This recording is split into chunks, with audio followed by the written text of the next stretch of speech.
We're here again with Ron Brown, the Executive Director of Southern California Teen Challenge, who is on our board, by the way, and loves what we're doing here.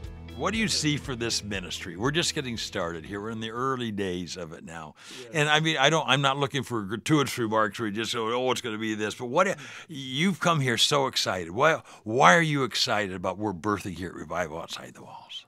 Because I believe that this is part of God's great plan for the end time revival that he's bringing to the earth.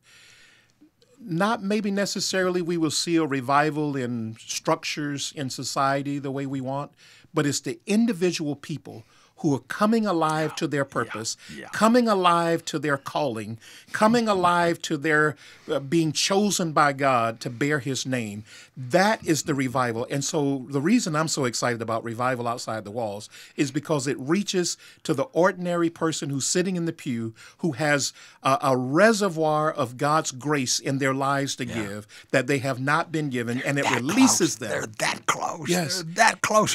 Just start loving on people. Absolutely. And being concerned for where they're going to spend eternity. And when you start doing that, you see the world differently, don't you? Well, you really do. Your world becomes much bigger. You're no longer narrowly focused about your needs, your wants, your thoughts.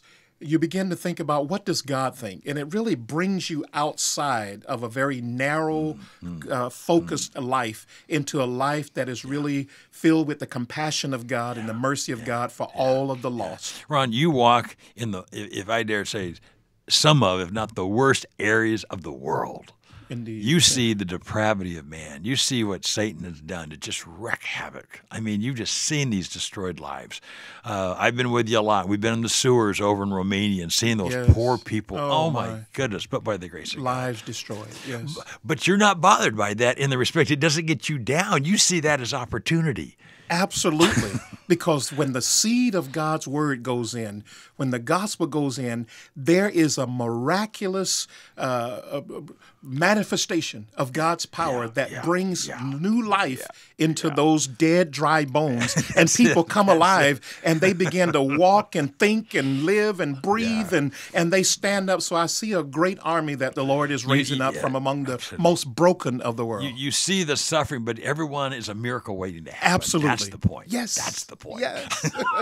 Because that's the way God sees them. Absolutely. He doesn't see them the way they are. He sees them the way that they And we need to see people, the people in our lives, even the people we don't like, we need to see them in our eyes like God sees them in his eyes. Yes, that's the They're challenge a treasure. for us. He wants to rescue them. Yes.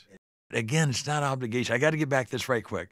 It's not obligation. No, it's not. When we love God with our whole heart, when we trust him with our whole heart, we love him with our whole heart, and when we have his heart, wow. Yes. It's not obligation. It's a joy to serve the King. It's not drudgery. It's not hard. It's just, where's the next opportunity? And the Father's house should be filled with joy. You know, the first thing he did when the prodigal son came home, he said, go kill the fatted calf, get some music going, let's have a celebration. The Father's house should be a house that's filled with joy. Absolutely. Not some contrived joy because we have a good band that's playing, but a joy that springs up it just springs up. because we've been sharing. There's nothing like it. There's nothing in human existence that matches that. Yes. There isn't anything. No, there and you isn't. and I get to do that every day. Absolutely. And hopefully our viewers will get a hint of what we're talking about. A lot of them already are, yes. but a lot of them haven't. And I hope they've heard your heart today, Ron. You're a precious man. Thank you for your ministering to me to lift my arms up. I lift your arms up for your ministry. You lift my arms up for mine. And it's a wonderful thing. I thank God.